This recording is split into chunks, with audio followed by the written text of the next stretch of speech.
Thank you. Good morning. I'm Clint Zediak, Vice President of Sales and Marketing for WGL Energy. I want to thank Capital Analytics for hosting this event, and I'm happy to be here today to kick off our discussion on how sustainability and environmental resilience are shaping the future of energy consumption. But first, a little bit about myself. I've been in the energy industry for over 20 years, holding various roles in engineering, market analytics, business operation, and sales and marketing. I've lived in Delaware County for over 12 years, and I currently live in Pittsburgh, where I was born and raised. I spent the last 7 years of my career at WGL Energy. We are a leading mid-Atlantic energy supplier for all customer segments, offering a variety of electric, natural gas, and environmentally friendly products. This summer, WGL is celebrating 25 years of service to our customers. We're headquartered in Tysons Corner, Virginia, right outside of Washington, D.C., and we have regional sales offices in Baltimore, Pittsburgh, and Center City, Philadelphia, right at 18th and Market, an office we opened up in 2019 to help serve the city and the surrounding counties. As families and companies struggle to balance their growing energy needs with limited budgets and increasing sustainability goals, the industry is quite fragmented and offers a wide variety of solutions and technologies, some of which will be discussed today. This can be quite daunting and difficult for a consumer to sort through and manage.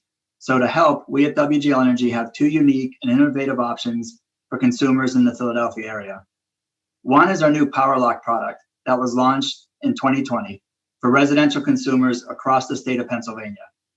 PowerLock enables eligible households to pay a fixed monthly price for all of their generation and transmission energy needs, including 100% wind energy, leaving only their local monthly utility cost to vary with usage. PowerLock is an easy way to help manage your household budget while supporting renewable energy. Simply go to www.wglenergy.com/PowerLock with your home address to learn more and see if you qualify. Our second product are carbon offsets. Carbon offsets are an easy and affordable way to invest in clean energy in your area.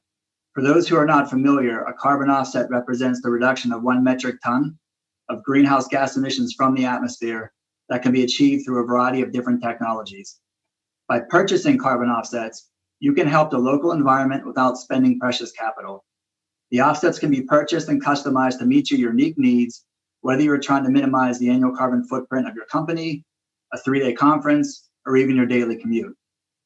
Our carbon offsets are produced within the Mid-Atlantic region, including central and eastern Pennsylvania, and verified by independent third parties such as Green. What makes our carbon offset program unique is a portion of all sales go to the Chesapeake Bay Carbon Reduction Fund, which then uses the money to host tree plantings within the Chesapeake Bay watershed, again, including central and eastern Pennsylvania.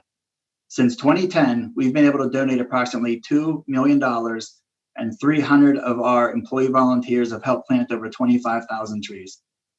It is now my pleasure to introduce the How Sustainability and Environmental Resilience Are Shaping the Future of Energy Consumption panel, which will be moderated by Brian Loughton, Chair of Energy Practice at Cohen Siglius. Thank you, and over to you, Brian.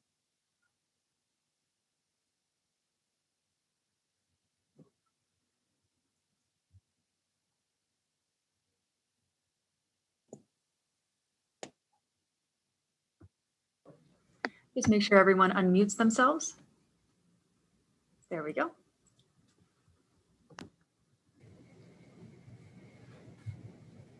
Craig and Mark, you are live. Sorry, Mike. Jackie and Chris, please turn yourself off mute. You're good to go. Well, thank you, Clint. I really appreciate those opening remarks. Again, my name is Brian Lawton. I'm the chair of the energy practice at Cohen Siglius. We're a proudly Philadelphia-based law firm with offices spread throughout the Mid-Atlantic region. I'm actually speaking to you today from what is the energy capital of the East, Pittsburgh. But I have strong ties to Philadelphia, and I'm really looking forward to participating today. We have a great panel, and I'll just quickly introduce to you, and then we'll get into our discussion. First, we have Mike Stark. He's the Vice President of NRG Retail. We have Craig White, President, CEO of the Philadelphia Gas Works. Christopher Franklin, Chairman, President, and CEO of Essential Essential Utilities, and last but not least, Jackie Bliss, who's the Chief Revenue Officer for Vicinity Energy. And so I'd like to kind of just start with some initial reaction where we stand. Consistent with the first panel, we'll start with some group discussions. I'll go through. I'd appreciate your thoughts with regard to the issues. I guess to start with, I'd like see some of the key changes we've had in the Philadelphia market with respect to the energy and utilities sector and where we stand now. And I think one of the most remarkable things of the pandemic period is the sudden shift to remote work. And I'd appreciate some of your thoughts with respect to the major takeaways and specifically how did it manifest itself in the utility sector. Maybe if we could start with you, Mike.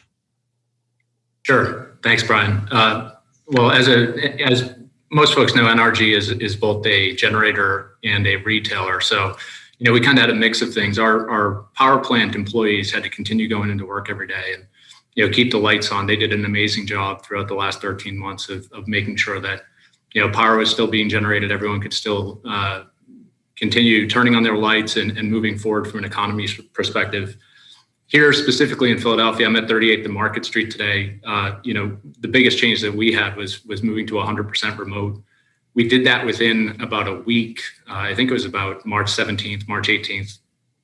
If I'm not mistaken, we did that in about a week. So by the end of March, we were at 100% remote workforce.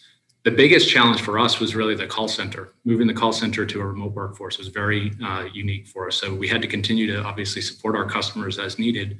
But to do that in a call center environment was unique to us, or new to us. I think that was the biggest challenge. The learnings over the last year have been tremendous. I think our advancement from a technology perspective, not only in the call center, but things like Microsoft Teams, which were just starting to roll out for us at the time, have become critical.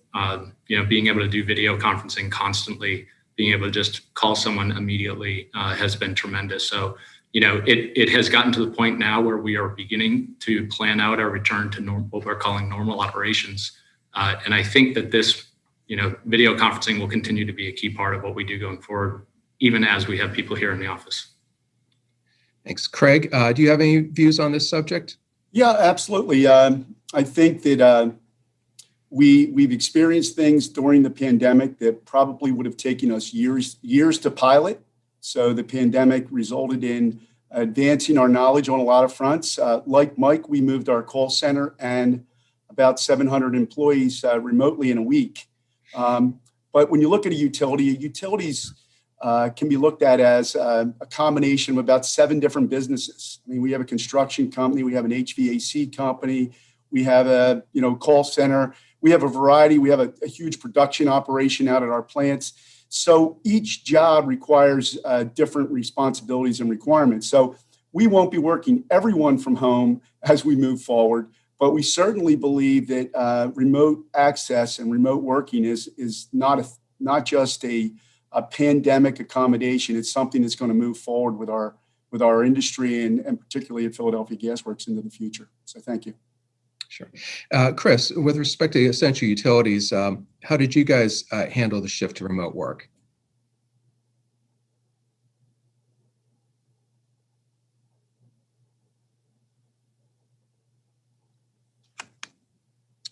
Chris, can you hear us?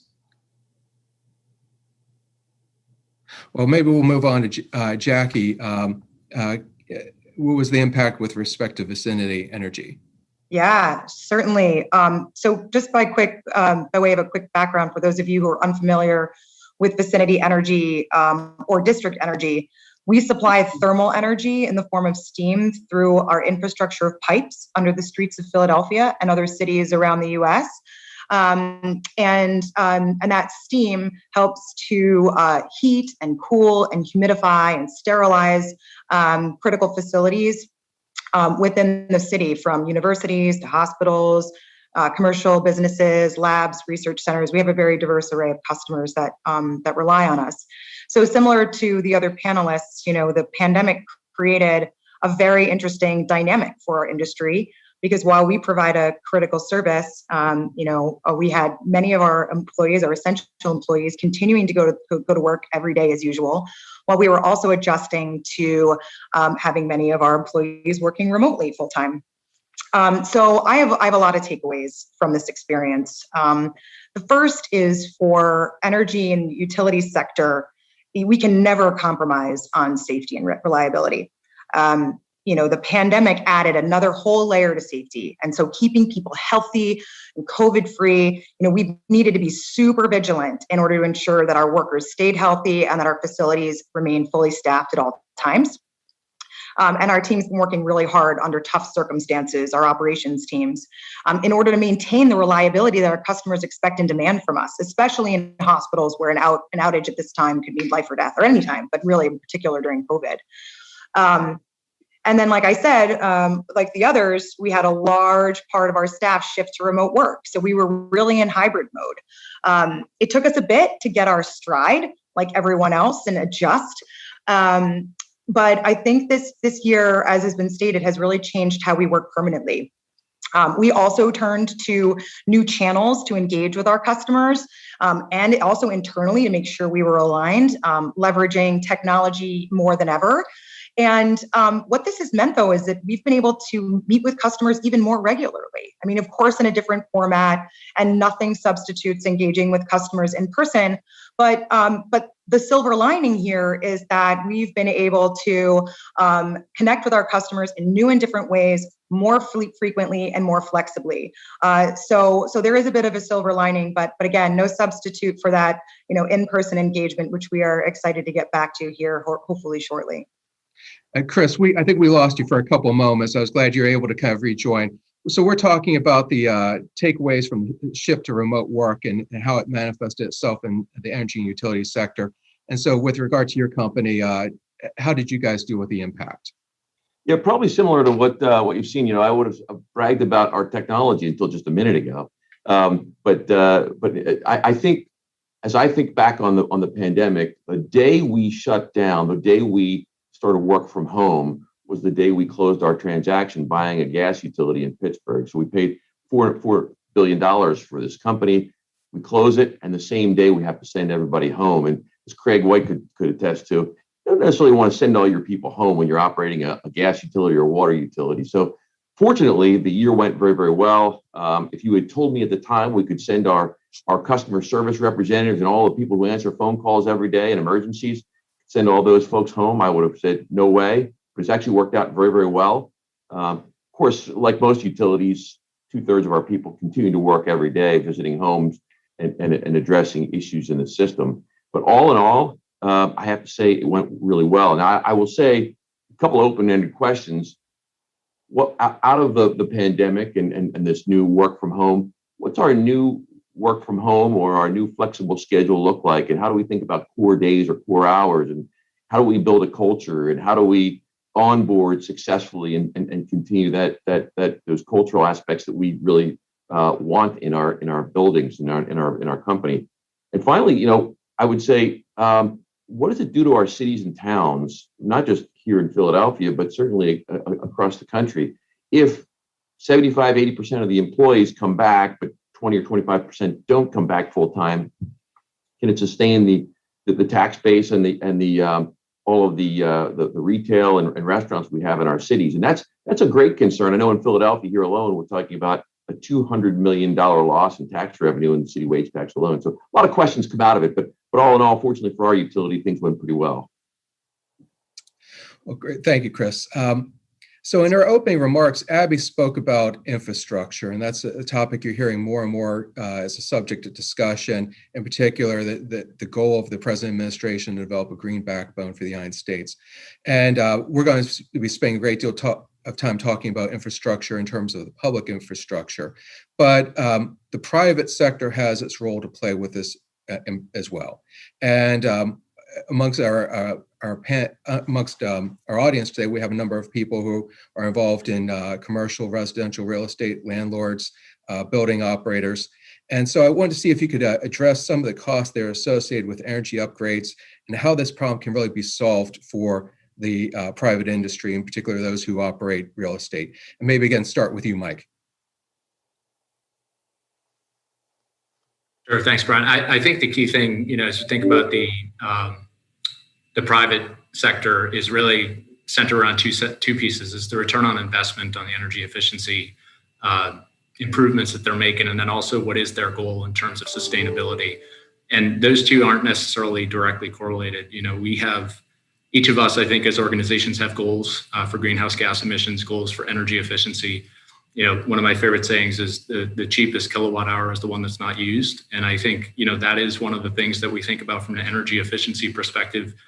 What we're really working on as an organization is trying to fit the needs of all the various organizations that we work with. There are some that may not be able to make that capital investment today, especially with the economy where it is from a pandemic perspective, but there are choices that they can make that will help offset their energy usage.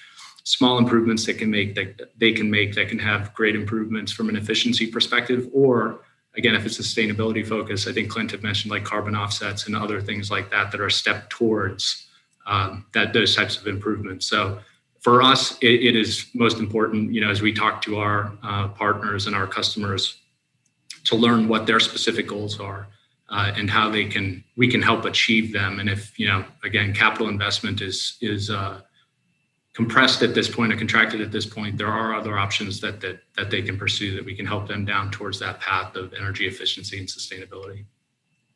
And Craig, from the perspective of PGW, what are you guys seeing in terms of assisting landlords in addressing the cost associated with energy-related upgrades? Well, certainly the pandemic has greatly impacted the bottom line for even the largest and the smallest companies in the city. And first, cost is always a big issue when companies are making large investments in assets that have to do with energy. And it certainly has to be, as Mike indicated, there's got to be a net present value that works for them. But with respect to your companies that are struggling right now, what we've done is we've worked with other utilities in the state, as well as the Public Utility Commission, in developing payment strategies and so forth that will enable these folks to get back on their feet. Just to give you an idea, PGW has had a moratorium that just ended on April 1. And prior to that, it was 2 full years before we actually were in a position where delinquent customers would be shut off. And the reason for that is obviously the financial challenges. So the pandemic has damaged a lot of folks, notwithstanding federal monies. It still has put a tremendous amount of pressure. So we're doing everything we can to help our customers lift that burden. And Chris, are you guys seeing anything with respect to the costs associated with landlords engaging in these type of upgrades? Yeah, I think, as we think about not only landlords, but broadly business, how do you control costs? And one of the things that we're seeing, particularly in the Pittsburgh area, are combined heat and power units for hospitals and other larger businesses where they're using the really low cost natural gas and dropping their energy costs fairly significantly and for long term. The other thing we've worked with the Pittsburgh International Airport in Pittsburgh to put a microgrid in place and to make sure that they not only have the primary source but backup source right there on their campus, and again a tremendous cost savings for the airport along with reliability. I would say Craig touched on an important factor, and that is, when we think about what we do for customers generally, not just the landlords, but those who live in their space, we spend about $30 million a year for customer assistance programs in just our gas utility alone. And so I think one of the primary factors we have to consider is how do we get the people who really need the help into those programs? Because often that's the challenge, getting the people to actually apply for the program and get the assistance that they really need and are eligible for. So these are some of the challenges we have, but there are certainly programs in place to assist both the large businesses in controlling costs and the customers themselves, the retail customers themselves. And then Jackie, maybe if you could round out our discussion on this topic. Yeah, sure. I'll echo again what the other panelists have said, but COVID has placed such hardship on so many businesses, and again, we've observed that many landlords and property owners are taking a really hard look at how they're going to use their really limited capital dollars, which have just become more constrained over the last 12 months. They're scrutinizing how they spend every single dollar and are really seem to be erring on the side of projects that not only hit return hurdles, as we've talked about, but also are core to mission, right? And making sure that they can achieve their business objectives. So, this is clearly solved by availability of funds and programs, both public and private, to make sure that we make the capital available so that those energy efficiency and system upgrade decisions, so we can really tip the scale for those projects. So at Vicinity, we've been really focused on helping our customers make the critical energy infrastructure updates that they need. And in particular, we've been putting many of our own capital dollars to work on behalf of our customers. So a quick example is we recently invested alongside a large commercial tower in downtown Philadelphia, where we helped them to not only convert to steam, but also to upgrade their mechanical equipment to achieve greater efficiency so they were consuming less. So in the end, like the others have said, it's really about listening to our customers' challenges and their objectives and being creative to come up with the best solutions that can fit their unique needs. So it's, really treating our customers a little bit like a snowflake given this time. Yeah, well, thank you. And I would like to use this opportunity to you made reference to the challenges that your consumers are facing, and would like to use this opportunity to segue over to individual discussion with each of you about how your various companies are understanding those challenges and helping your clients confront them. And so, Craig, maybe if I could start with you in your company. And I understand that you guys have been closely looking at the further development of liquefied natural gas assets to replace legacy fuels such as coal, as well as replacing your cast iron pipeline system. What's your overall vision as to how these developments can improve efficiency and customer experience? Certainly. PGW has actually been in the business of liquefied natural gas since 1970. At that time, just to give you a little background, we built over 50 million gallons of storage. So we still have that storage. And as our customers have become more efficient over time, significantly more efficient with equipment advancements, we have that asset to look for and support customers not only in Philadelphia, but in the region. Actually, you'll find this hard to believe, but we actually have many businesses that back up their natural gas assets with fuel oil. And one of the movements in the future will obviously be to a cleaner fuel like natural gas. There's actually utilities. It's almost hard to believe, but there's actually utilities that back up their operations with fuel oil as well.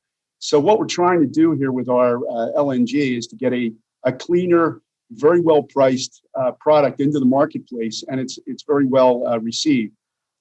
Certainly, also, I know Chris mentioned combined heat and power in Pittsburgh.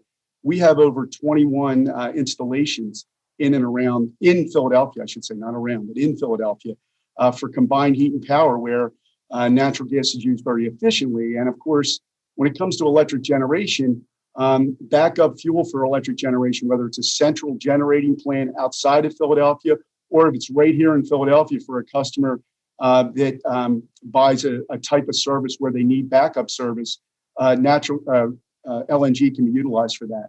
So we really see a future market for natural gas. We're entering into a public-private partnership with a third party, and we're also working with other third parties in marketing that particular product. So LNG looks like a big advantage for Philadelphia Gas Works moving forward. Now, you also mentioned our cast iron main replacement program, and as we all know, the big issue in the natural gas industry is methane escape. And with respect to how that occurs in a distribution company, it's typically in an old cast iron system where the old joints, much of this pipe could be 50, 75, 100 years old. You can have seepage in those joints. Well, when you replace cast iron with welded steel and plastic, you completely take off the table the issue of methane escape. And by 2050, we will have reduced methane escape by 80% in Philadelphia, and maybe by 100 by that time. We're talking about quite a few decades out, but we probably by that time will be very close to completely eliminating that cast iron. So it's a huge investment. It puts a lot of people to work, a lot of the unions, the trades. We're in the tens of millions of dollars, many tens of millions of dollars every year cast iron main replacement. So hopefully that's something that's going to really improve across the entire chain of the energy industry. Well, thanks, Craig. Thank As you. an oil and gas lawyer, I love to hear about the exciting future for LNG, especially someone who's based in the Appalachian region, how we can perhaps serve the Philadelphia market. Mike, I'm going to transition to you. And so customers are increasingly becoming more educated and looking at more ways to manage their energy. How are technology tools allowing customers to better manage their energy use, and how does that ultimately benefit the energy companies as well? Sure. Thanks, Brian. I'll quickly hit on this. For us, one of the biggest challenges that we have is education in terms of both energy choice and managing energy usage. And technology really has helped advance a lot of that over the last few years. I think, we as NRG have constantly been in communication with our customers and trying to educate them about different choices they can make managing their energy usage. Really, being more visible about how their usage may be changing at different times of the year. We do things such as our weekly summary email that can educate them on different choices they can make to be more efficient in their usage. We've also, over the past couple of years, rolled out a mobile app that we're continuing to evolve. I think there is no company that ever says they have a fully baked mobile app, because everything continues to change every single day. And one of the things that we've integrated into our mobile app are things such as being able to control your smart thermostat and being able to monitor your generator for when there are outages, so that as there are outages, that your generator is there and it's not an emergency when it is not there. So technology has really helped educate consumers. I think our big challenge is expanding that pool of educated consumers when it comes to energy. I think our biggest enemy, frankly, is inertia from an energy perspective. Everyone is used to kind of just flipping on the light switch and it works. But I think we are in a position where many consumers see energy as being much more important into the future. So whether that's because of sustainability or because of being able to be more efficient and price sensitive, we have, I think, a pool of consumers that are more thinking about their energy usage more than they ever have before. And technology really has been the vehicle for us to be able to continue that conversation, which for us is really important as we kind of move just beyond the commodity itself. Thank you. And so, Jackie, I understand that Vicinity Energy has been using locally sourced biofuels to power its own facilities. What's the upside of this model, and what challenges come with attaining these biofuels? Yeah, I've been really excited to talk about this because it represents Vicinity's next step on our zero carbon roadmap by 2050, which we launched last fall. So at the moment, we are replacing our reliance on fuel oil, which we predominantly use when demand is at its peak and as emergency backup. For now, looking to expand that over time, but that's what we'll be using our biogenic fuels for in the short run. And there are lots of great benefits to the community and to our consumers. So first of all, this switch to biogenic fuels did not require any changes to our infrastructure. So we can add it to our existing tanks and consume it as we would any other fuel to make the steam that we deliver to our customers. The second benefit is that because we can leverage our existing infrastructure, and also because we've been able to secure this biogenic fuel at a competitive rate, we can do this at no additional cost to the customers from that fuel switch. So that's also a really exciting benefit to the community and our customers. And then third, this is a circular solution, which I think is really cool. So our partner collects waste cooking oil to consume in our plant, that we consume in our plants, that generate the thermal energy that we supply to our city. So it kind of all comes full circle.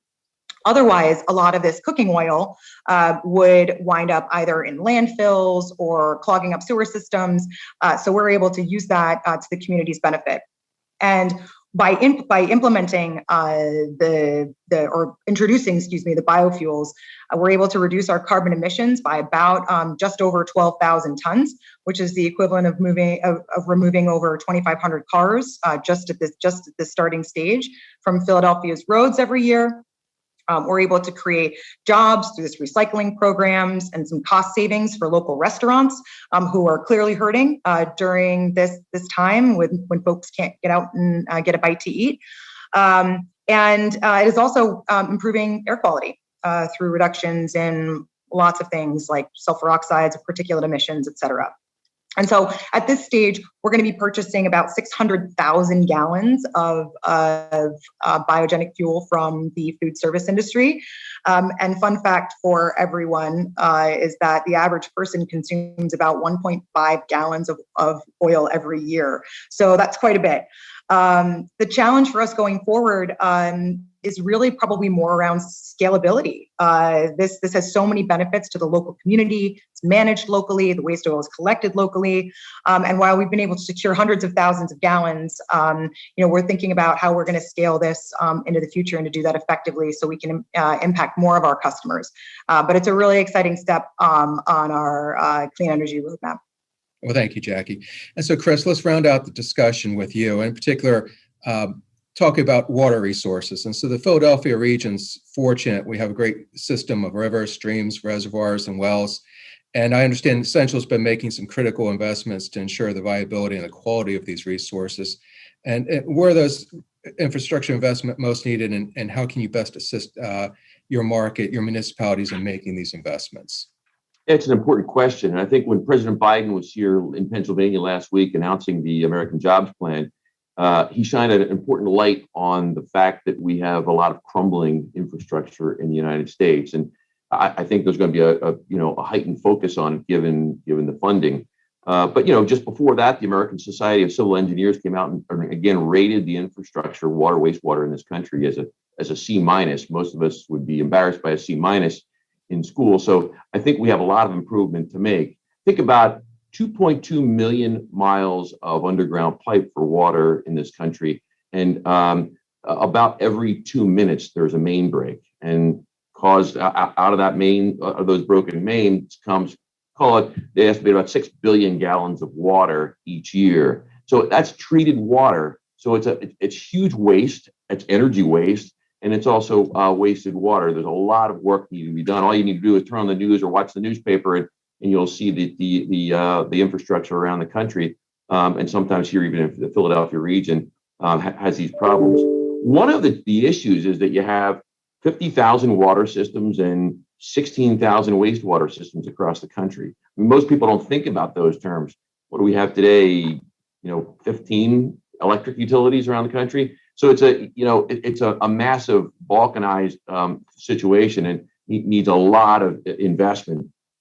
Most of these wastewater systems too are coming to the end of life, so they're going to need a massive infusion of capital. Call it 400 billion is what the EPA estimates over the next several years. So at Essential, we spend about $1 billion a year on our two utilities, our water utility and our wastewater and our natural gas utility. We spend about $1 billion a year. At the gas utility, we'll replace about 3,000 miles of main over the next 15 years. On the water utility, we spend enough to replace about 180 miles of water main here a year. And what's happening is a lot of the municipalities are getting out of the business. The cost of capital investment and compliance is just overwhelming to them, and they're selling to utilities like us. And so we were able to then come in, make the investment, and use our mission-based employees to provide these essential services. So I think it's a nice outcome and good for municipalities and a good combination to bring private money or non-tax dollars to bear to solve some of these problems. Well, thanks, Chris. I really appreciate the time all of you guys have devoted today. This has been a really excellent discussion. I think we could probably keep on at this for quite a while, but we do have an agenda and we want to allow time for it, make sure we can move on to the next panel. So again, thank you all for participating. Thank you for Capital Analytics for making this opportunity available for us today. Thank you, Brian. Thank you, everyone. And just if you could smile real quick, I'll take that picture. Thank you so much. Thank you. Thank you again, Clint, Brian, and the rest of the panel. Appreciate you again for being with us today and for that excellent conversation around the energy sector.